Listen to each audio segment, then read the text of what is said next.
안녕하세요. 오늘은 응급처치학 개론 1강 시간이 되겠습니다. 오늘 응급의료 체계에 대해서 공부하도록 하겠습니다. 자, 먼저 응급의료 체계는 이렇게 그림으로 보여드리겠는데요. 먼저 응급의료 체계는 병원 전 단계와 병원 단계로 나눠집니다.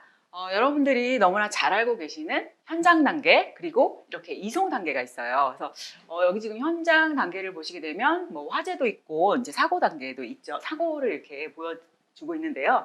여기 지금 이송 단계도 있고요. 자, 그다음에 이제 여기가 병원 단계죠. 그래서 병원 단계에는 응급실 입원, 뭐 전문 처치가 이루어지는 우리 병원을 말하는 거고요. 자, 그리고 이제 여기 보시게 되면 응급의료 체계 그리고 법 체계. 예. 자, 구조로는 전문 인력, 그 다음에 장비나 시설.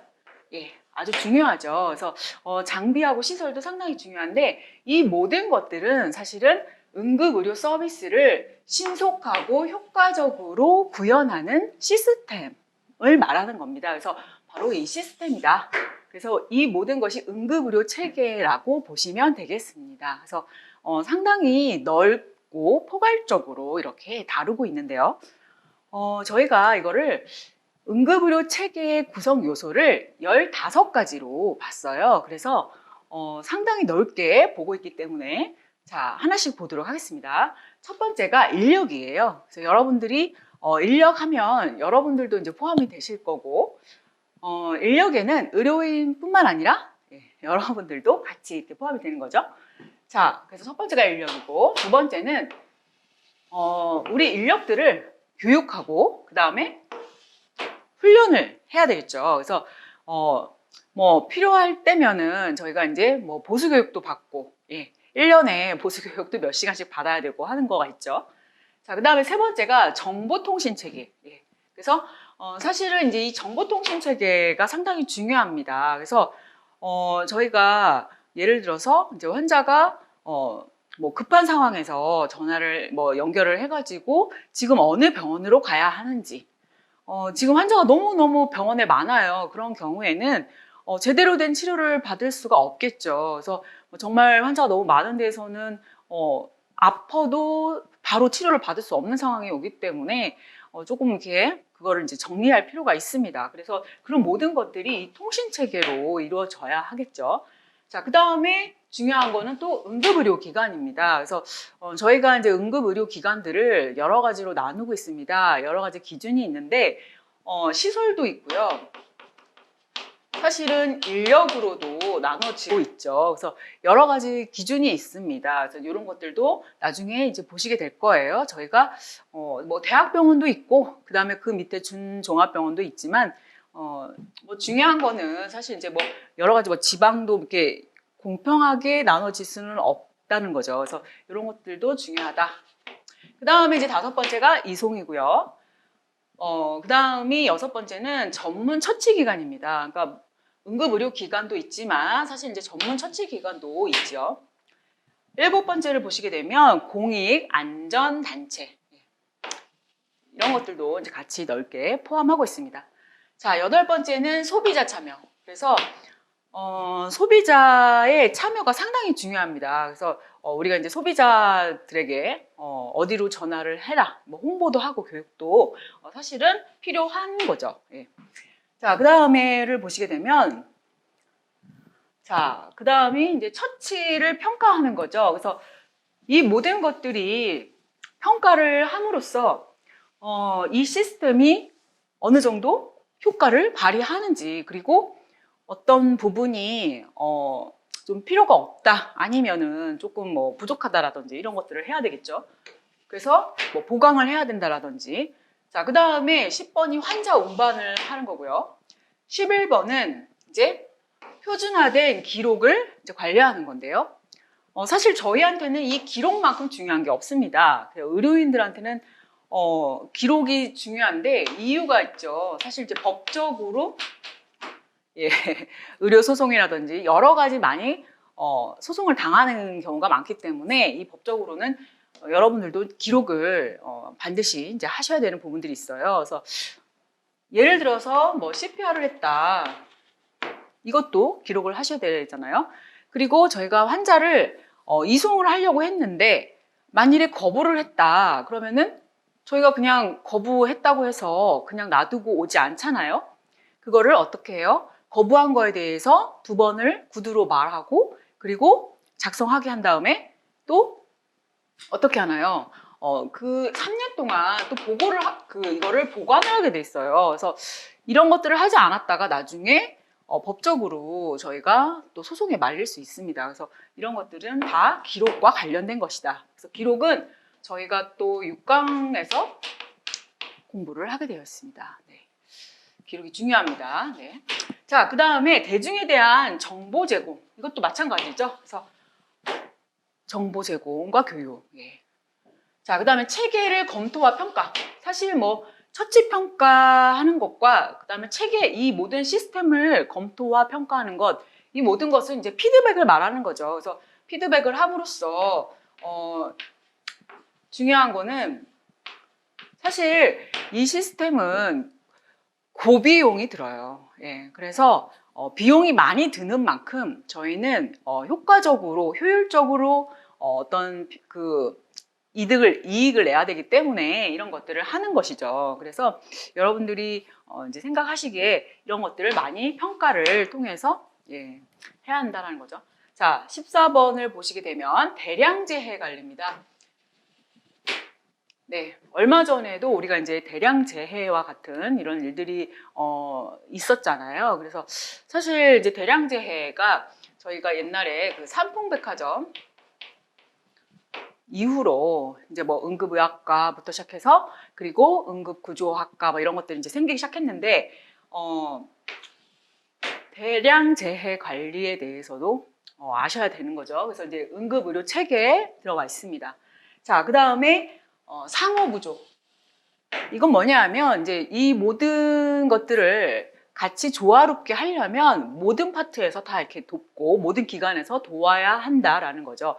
이것을 돕지 않았을 경우에는 사실은 이 응급의료 체계가 이루어질 수 없습니다.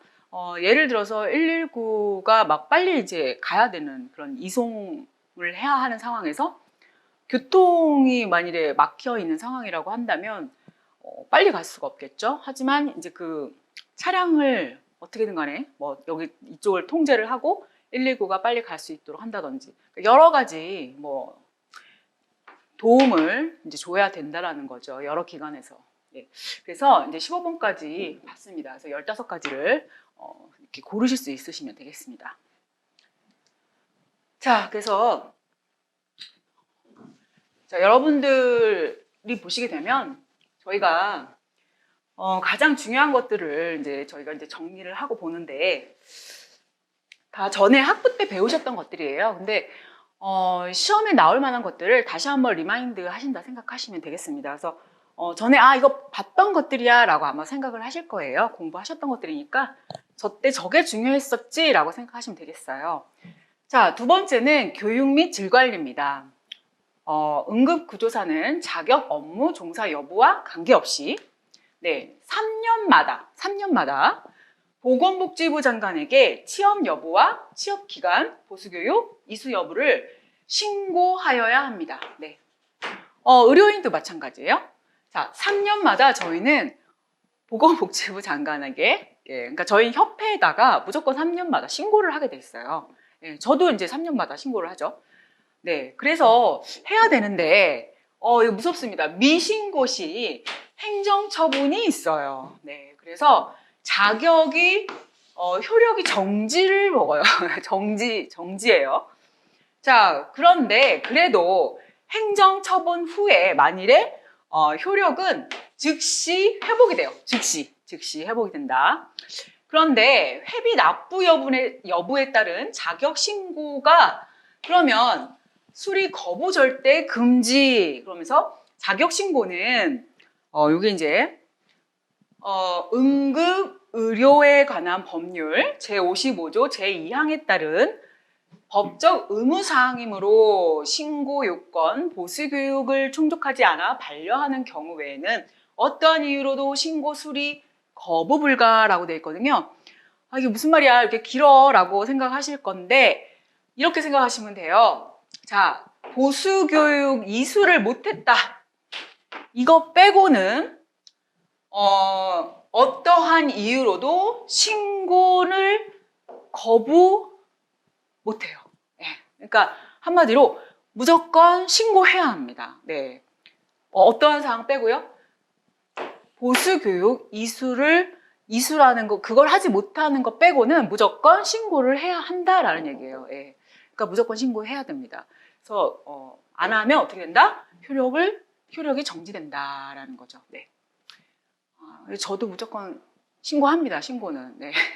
그리고 보수교육도 안 하면 계속 쌓여요. 막 해야 돼요. 그래서 이렇게 억압을 받고 있어요. 이렇게 막 압박을 받고 있어요. 네. 어쨌든. 자, 요거는 여러분들이 알고 계실 거라고 저도 생각을 하고, 네, 한번 그냥 짚어봤습니다.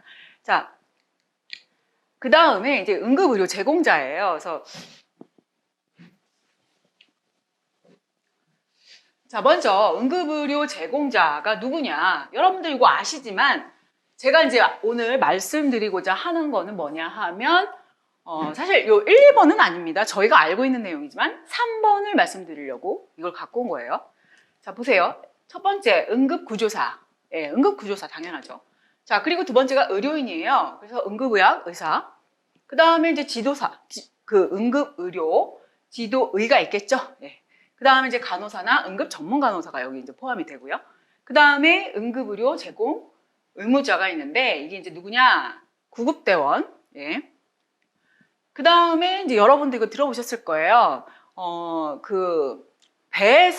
배가 보통 선박을, 그러니까, 항해를 하면 상당히 오랜 기간 나갔다 오잖아요. 그럴 경우에는 거기서는 이제 만일에 응급 그런 상황이 생겼을 때는 선박에서도 응급처치 담당자가 있어요. 네. 이게 이제 선원법에, 이건 특수한 법이잖아요. 그래서 제78조에 선박에서 응급처치를 담당하는 선원이 있습니다. 예. 이런 사람은 해야 돼요. 하게 돼 있습니다.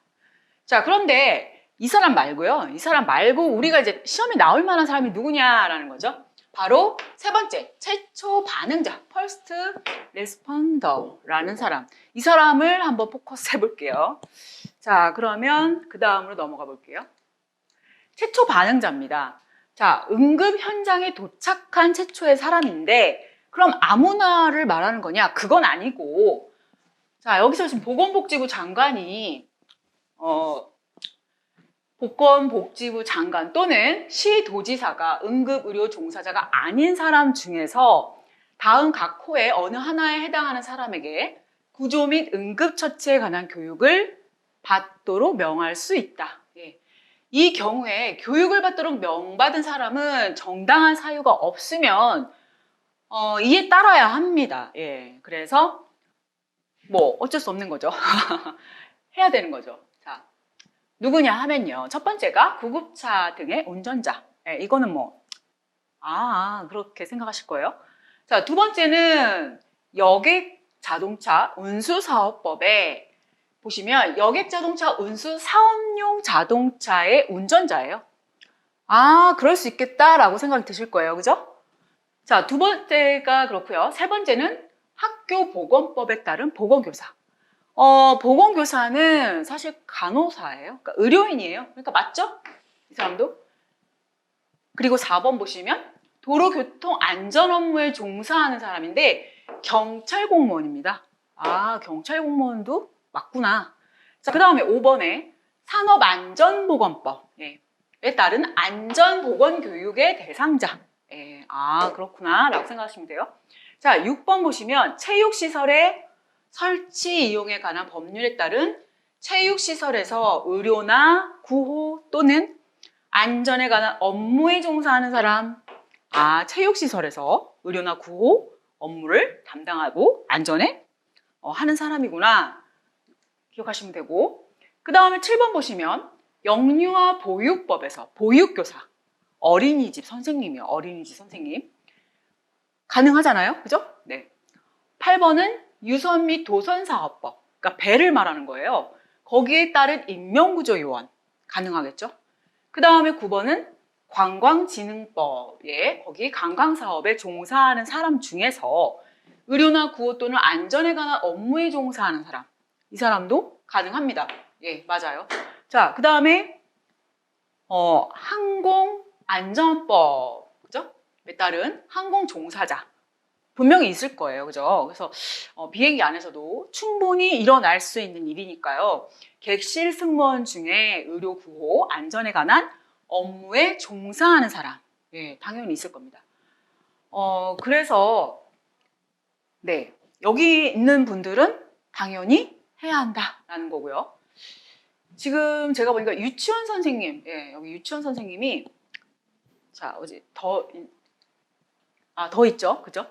자, 철도안전법에 따른 철도 종사자 중에서 의료구호, 그죠? 의료구호 또는 안전에 관한 업무에 종사하는 사람. 당연히 우리가 뭐 기차라든지 KTX 타고 갈 때요.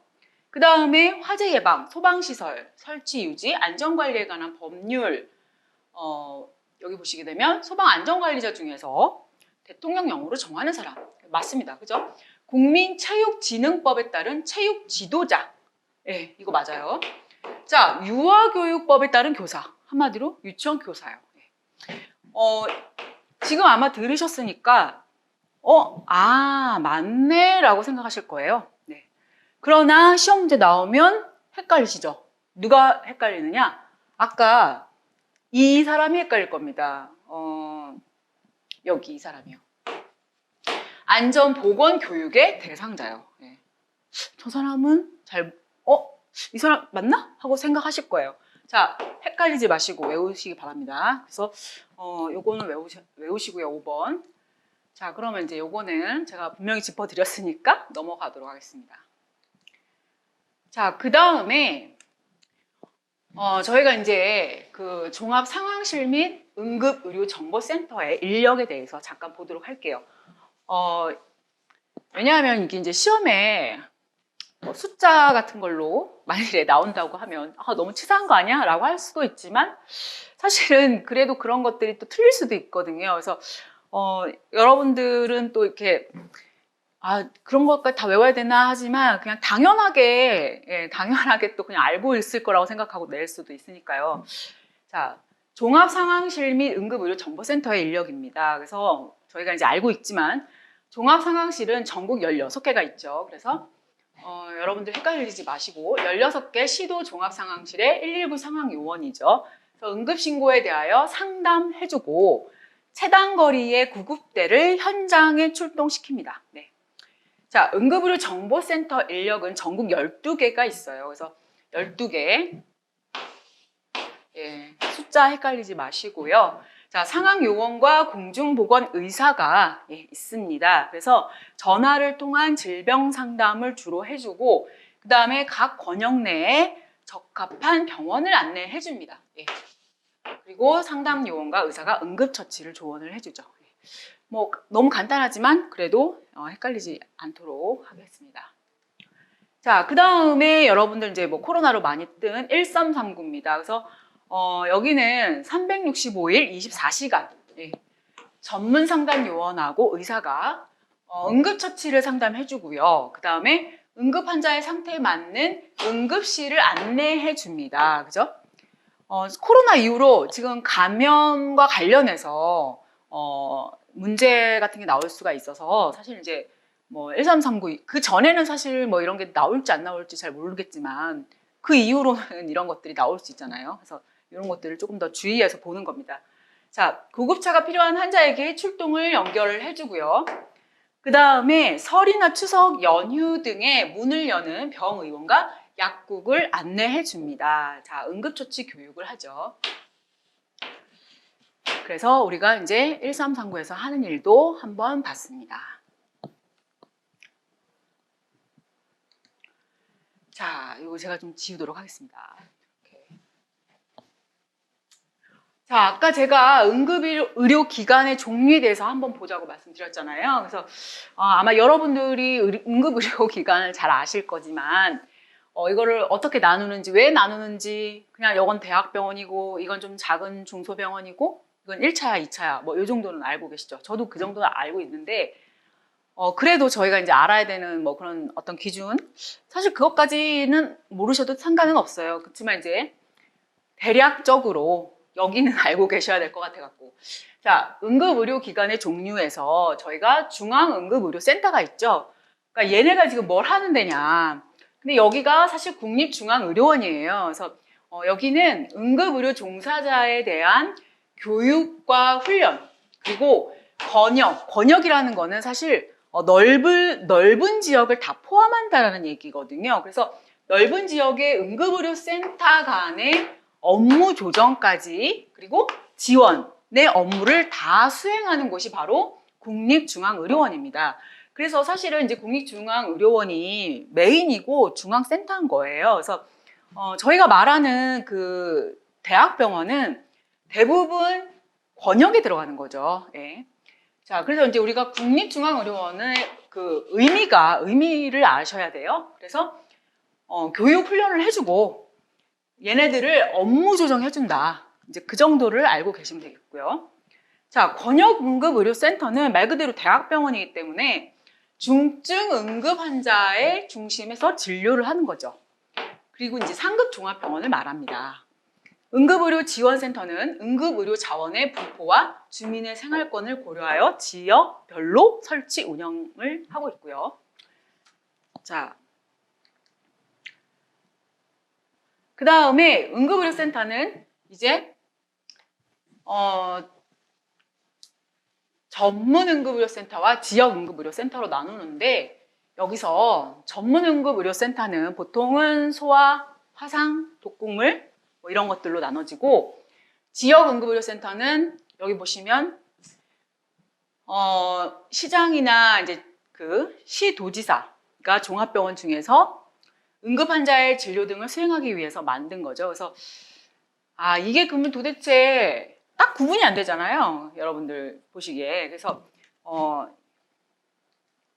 이 표가 사실은 저희가 이제 응급의료기관 평가지표인데, 이걸로 사실은 이제 좀 나누는 거예요. 그래서 어떻게 나눠지는 거냐면 권역과 권역응급의료센터, 아까 말씀드린 대학병원이죠. 지역응급의료센터, 지역응급의료기관 이런 것들로 나누는데, 그게 이제 기준이 사실 이런 거예요. 뭐 인력, 그 다음에 여기 보시게 되면 전담의, 그러니까 의사가 전문의가 있느냐, 그 다음에 뭐 인력이 있느냐, 장비가 있느냐, 시설이 있느냐, 이런 것들로 이제 하나하나 해가지고 다 나누고 평가도 그렇게 하고 합니다. 그래서 이제 여기 보시게 되면 권역은 싹 다 있어요, 사실 거의 다. 네. 근데 이제 지역은 여기 보시게 되면 여기 지금 여기는 전담의가, 자, 여기 전담의사는 없죠. 여기는 지금 전문의가 있고, 여기도 전문의는 있네요. 그죠? 예. 여기 간호사가 여기는 없어요. 그죠? 이쪽에는. 예. 여기는 없죠. 그래서, 이런 숫자들이 여기 보면은 이제 없는 거예요. 이쪽이 다 비어 있잖아요. 그래서, 이런 식으로 해가지고 이렇게 구분을 하는 겁니다. 예.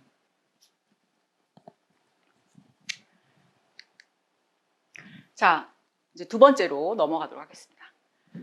응급구조사의 역할과 책임이죠. 자, 역할.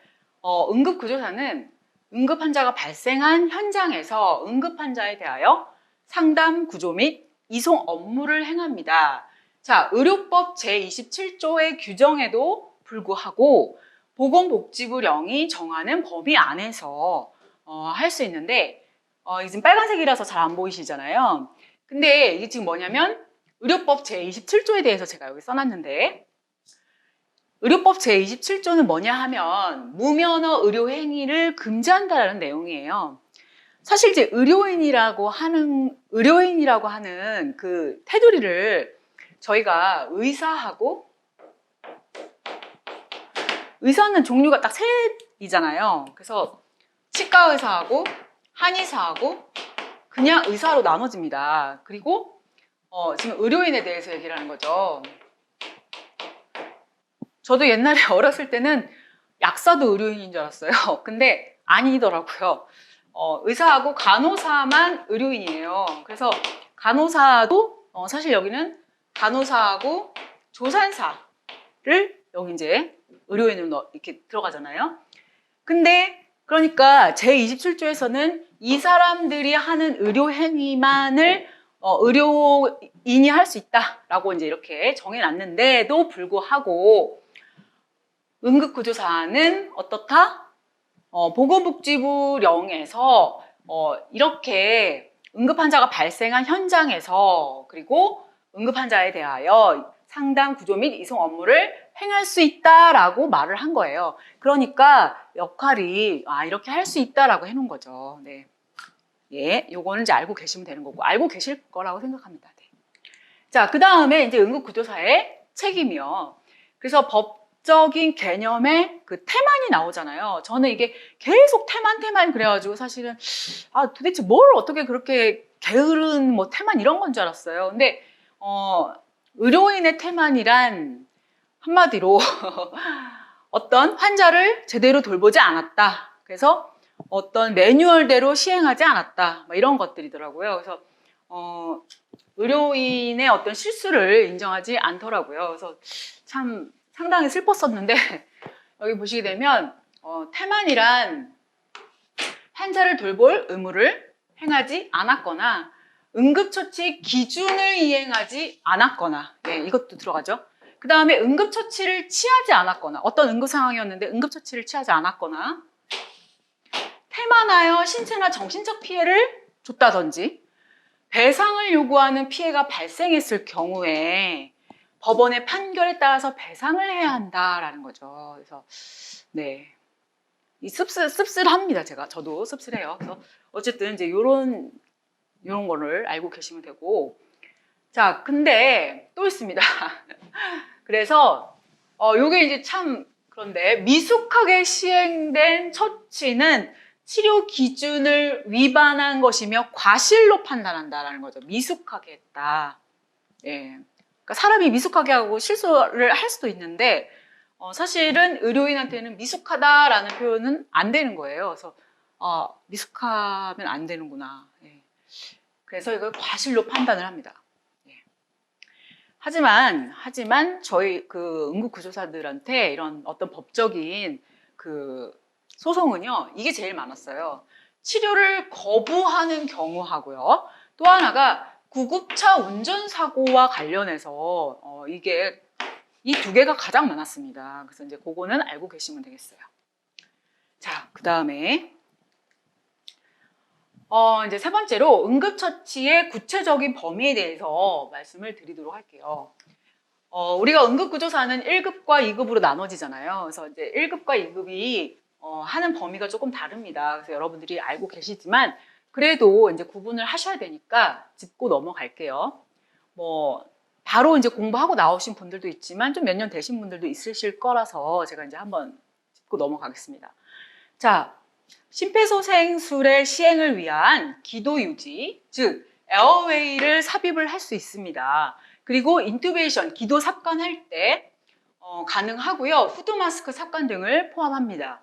자, 그 다음에 정맥로, 정맥로 IV를 확보할 수 있고요. 인공호흡기를 이용한 호흡을 유지할 수 있어요. 그 다음에 약물 투여가 가능해요. 저혈당성 혼수. 그러니까 저혈당일 때 포도당을 주입할 수 있고, 그 다음에 흉통시, 체스트 페인이 왔을 때 니트로글리세린을 설하로 투여할 수 있습니다. 그러니까 NTG를 혀 아래다가 넣을 수 있는 거예요. 예. 이게 지금 1급일 때 가능하다는 거잖아요. 그죠? 자, 그리고 쇼크 시 일정량의 수액을 투여할 수 있습니다. 쇼크가 왔을 때. 자, 그 다음에 천식으로 아스마가 왔을 때, 발작이 일어났을 때 기관지 확장제를 흡입시킬 수 있어요. 네. 그리고 또 하나가 마지막으로 여기 보시게 되면 제2호 규정에 의한 중앙응급의료센터나 권역 지역응급의료센터에서 중증도 분류하는 거 있잖아요. 예, 이렇게 분류하는 거를 할 수 있어요. 예, 분류 업무를. 예, 병원에서 이제 응급센터에서는 보통은 이제 뭐 전문 간호사들이 할 때도 있고 처음에는 인턴 선생님들이 한 적도 있어요. 어쨌든 그래서 이제 분류 업무를 할 수도 있습니다. 자, 근데 이제 2급 응급구조사의 업무 범위를 볼게요. 첫 번째가 구강 내 이물질을 제거하는 거. 두 번째는 기도기를 이용한 기도를 유지할 수 있고, 세 번째가 기본 심폐소생술을 할 수 있습니다. 산소도 투여할 수 있고요. 네 번째는 부목, 척추 고정기, 공기 등을 이용한 사지 및 척추 등을 고정할 수 있고, 그 다음에 다섯 번째는 외부 출혈의 지혈, 창상을 응급처치할 수 있어요. 예. 그 다음에 여덟 번째인가요? 일곱 번째죠. 심박 체온 및 혈압 등을 잴 수 있다는 거. 네. 그 다음에 쇼크 방지용 그 왜 있잖아요. 쇼크 방지용 그 바지 입히는 거.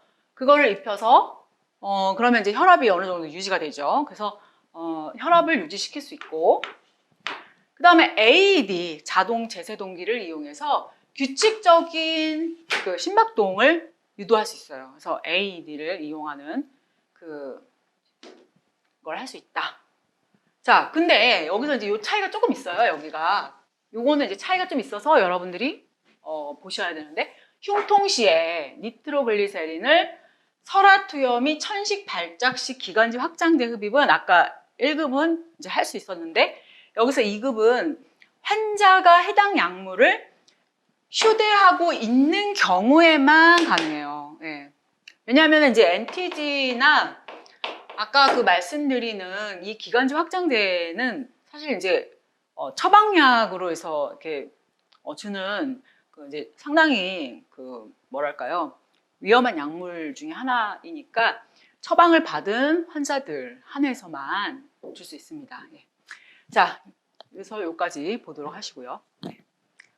자, 그 다음에 세 번째가 의료 지도에 대한 얘기를 하도록 할게요.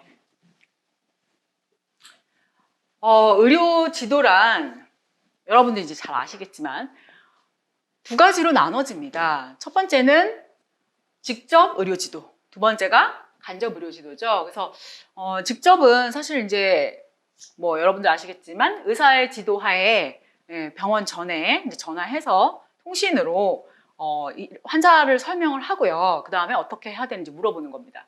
자, 근데 왜 간접은 뭐 이런 거죠. 지침이나 프로토콜 같은 것들, 매뉴얼 같은 거 이런 것들을 말해요. 그래서 사실 근데 되게 상당히 중요한 거잖아요, 이게. 예. 의사의 지도하에 이루어지는 병원 전 응급 의료로 정의가 된다. 기억하시면 되겠고요. 자, 근데 이제 직접 의료 지도의 요청 지침이에요. 요거를 좀 자세히 보도록 하겠습니다. 첫 번째는 저희가 이제 이런 것들은 이제 뭐 시험에도 나올 수 있고 하니까, 자, 적용하기 어려운 상황이 있을 수 있죠. 그럴 때 환자 처치를 위해서 필요한 경우, 예. 아, 이거는 내가 봤는데 어떻게 매니지를 해야 되는지 잘 모르겠다. 자, 그럴 때, 자, 두 번째가 전문적인 의학적인 평가가 필요한 경우에, 예. 애매할 수 있잖아요. 그래서 지금 이 사람이 저혈당이라서 환자가 이런 건지, 아니면은 뇌출혈이라서 지금 환자가 이런 건지, 뭐 애매모호한 그런, 현장에서는 사실 검사를 하거나 이런 거가 되게 제한적이기 때문에 환자를 처음에 딱 보고서 환자 평가가 어렵습니다. 그래서 할 수 있는 게 몇 가지가 없죠. 자, 그 다음에 세 번째가 응급처치를 거부하는 환자에 대해서, 사실 119로 불러서 갔는데 안 하겠대요. 네. 그럴 때 내가 봤을 때는 환자가 상태가 좋지가 않은데, 예, 갑자기 자기는 그냥 안 하겠다고 막 뭐 거부를 한다. 이럴 때는 의사의 직접적인 그 지도가 필요하죠. 자, 네 번째는 소생불능 환자에 대해서 소생술 유보 및 중단 여부. 환자가 전혀 소생할 가능성이 없어 보여요. 그럴 때 언제까지 이 환자를 소생술을 해야 하는가, 아니면 지금 전혀 가망이 없어 보이니까 아니면은 뭐 여러 가지가 있을 수 있죠. 아니면 보호자는 계속 원한다든지 뭐 그런 여러 가지가 있을 건데요. 이럴 때 응급조치가 불필요한 환자에 대한 판단. 응급조치가 불필요한 환자들이 많잖아요. 뭐 술이 취해서 누워 있었는데 다른 사람들이 보기에는 또 다른 건 줄 알고, 예, 그래서 갔더니 그런 경우가 상당히 많습니다. 그래서 이런 경우도 있고, 뭐, 네. 자, 6번째는 환자 이송병원 선정에 대해서 모를 수 있어요. 그러니까 왜냐면 사실은 뭐 이 환자는 A 병원에 다녔던 환자예요. 그런데 지금 증상은 B 병원에 가야 한다. 네. 근데 환자는 A 병원에 가고 싶다라고 한단 말이에요. 그러면은 이제 의사에게 물어보는 게 더 낫겠죠. 근데 지금 시술은 B를 가야 한다고 하면 무조건 A에만 보내는 것이 답인지 물어볼 수 있겠죠. 7번 상황별 응급처치 지침에서 정한 직접 의료지도 요청 기준에 해당되는 경우. 네, 이런 거는 케이스가 있으면 매뉴얼이 있으면 가능하고요. 2급 응급구조사의 업무 범위 이상의 응급처치가 필요한 경우, 환자가 상태가 너무 시비어하다. 그러면 이제 빨리 연락을 해보는 것도 좋습니다. 자, 그리고 나서요. 이제 이거는 직접 의료 지도를 아까는 언제 필요하냐라는 얘기였죠. 이거는 소속 지역과 연계된 지도 의사에게 통신을 통해 연결 후 일반적으로 어떻게 이제 요청을 하는지를 설명을 드리는 거예요. 첫 번째가 의료지도 요청을 하는 구급대원의 소속 지역, 그 다음에 소속 기관, 자격, 성명을 밝히는 거죠. 자, 두 번째는 직접 의료지도를 요청하게 된 목적을 밝히고요. 그 다음에 임상정보, 그러니까 환자의 임상정보를 다음과 같은 순서로 전달을 합니다.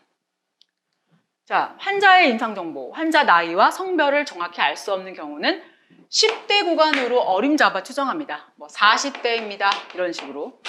자, 환자가 구급대를 요청하게 된 주된 이유와 간단한 병력을 얘기하고, 그 다음에 환자의 의식 상태, 뭐 그래서 얼럿한지, 뭐 그런 거 다 이렇게 얘기하실 수 있죠. 의식 수준, 측정법에 따라 평가를 하고요.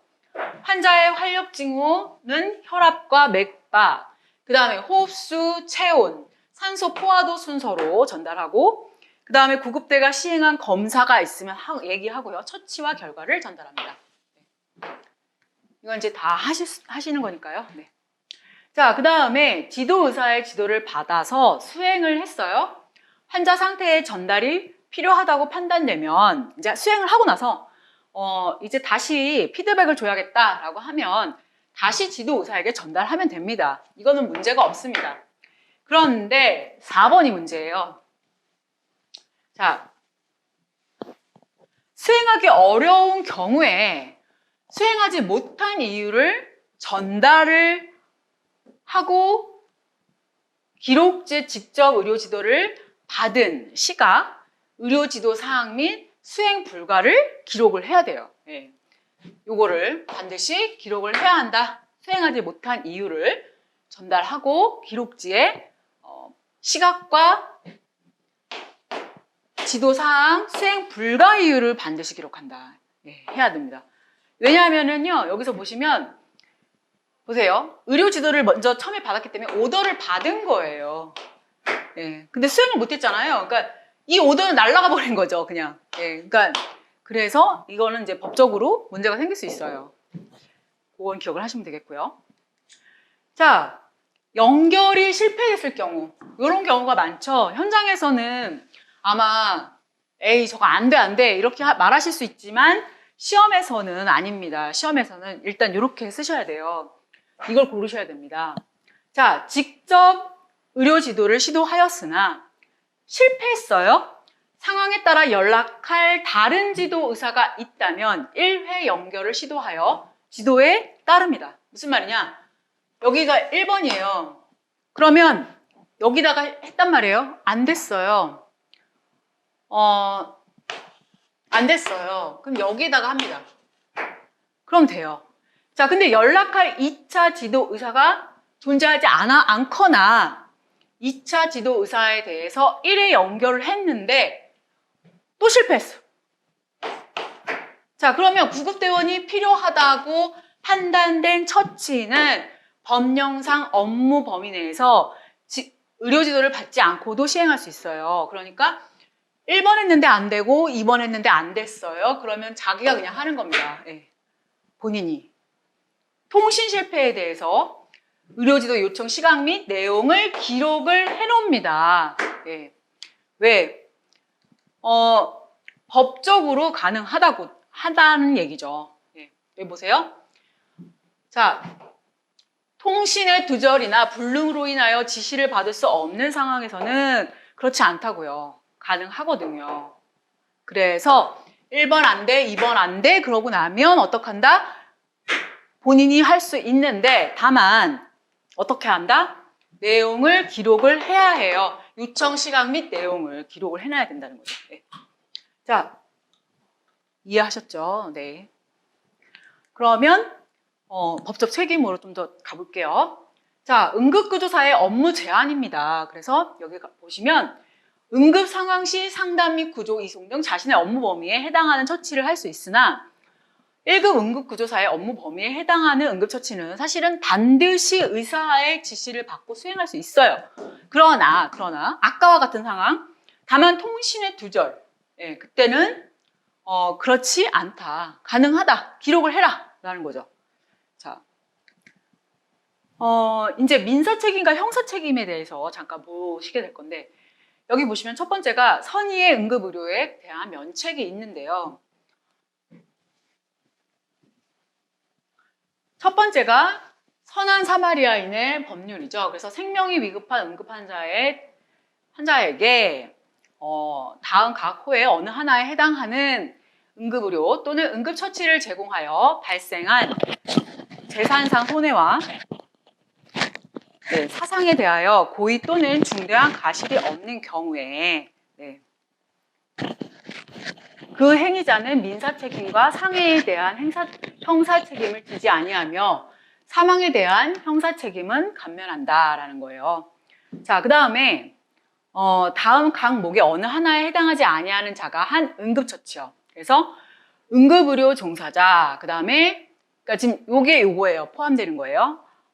응급의료 종사자, 그 다음에 선언법에 있는 그 선언을 말하는 거고요. 두 번째는 응급의료 종사자가 업무 수행 중이 아닌 때 본인이 받은 면허 또는 자격의 범위에서 한 응급의료일 때.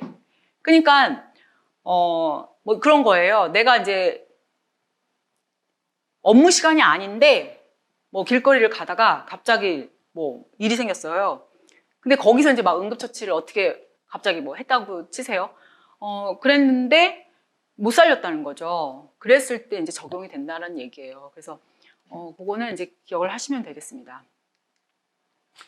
그 다음에 세 번째가 응급처치 및 의료행위에 대한 형의 감면입니다. 그래서 응급의료 종사자가 응급 환자에게 발생한 생명의 위험, 심신상의 중대한 위해 또는 증상의 악화를 방지하기 위하여 긴급히 제공하는 응급의료로 인하여 이건 지금 종사자예요. 종사자가 응급 환자가 사상에 이른 경우에 그 응급의료 행위가 불가피하였고 응급의료 행위자에게 중대한 과실이 없는 경우에는 정상을 고려하여 형법 268조의 형을 감경하거나 면제할 수 있다라는 거죠. 네.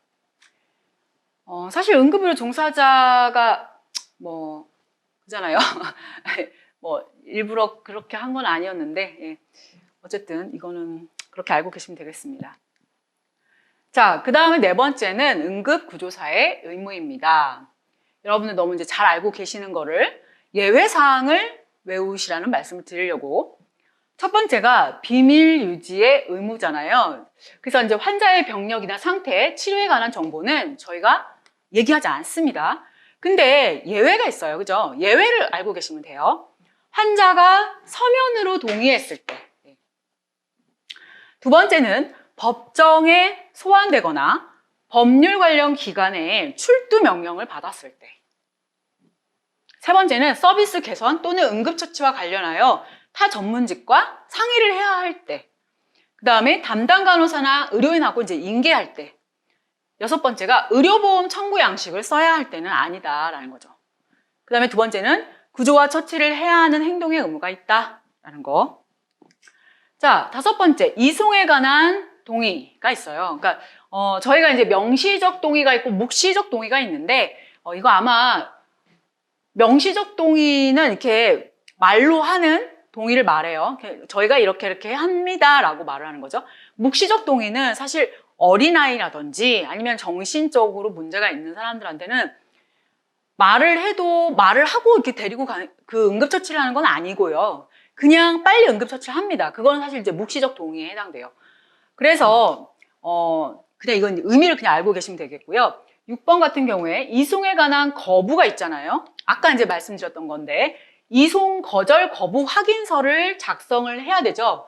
거부한 자나 목격자에게 내용을 알려주고 서명을 받아야 됩니다. 그런데 이때 이송을 거부한 자에게 구두로 2회에 걸쳐서 2회 서명 거부를 확인해야 돼요. 그 다음에 서식에 표시를 하고 이를 작성한 후에 소방관서장에게 보고하고 서식은 3년간 보관을 하게 돼 있어요. 제가 아까 말씀드렸죠. 3년간 보관한다. 의료 쪽은 무조건 3년이 상당히 많아요. 예. 잘 모르시겠으면 무조건 3년 보관이에요.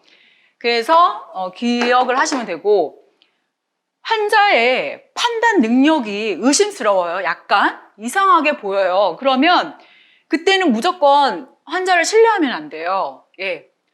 어떻게 해요? 직접 의료 지도를 선택을 하시는 게 나아요. 그래서 지도사에 연계를 하시면 좋습니다. 그래서 환자 상태가 아무래도 정상이 아닌 것 같다. 그래서 지도 의사를, 의료 지도를 확보하는 것이 본인한테 아무래도 어떤 그 책임에 대해서 면책 그런 것들을 할 수 있습니다.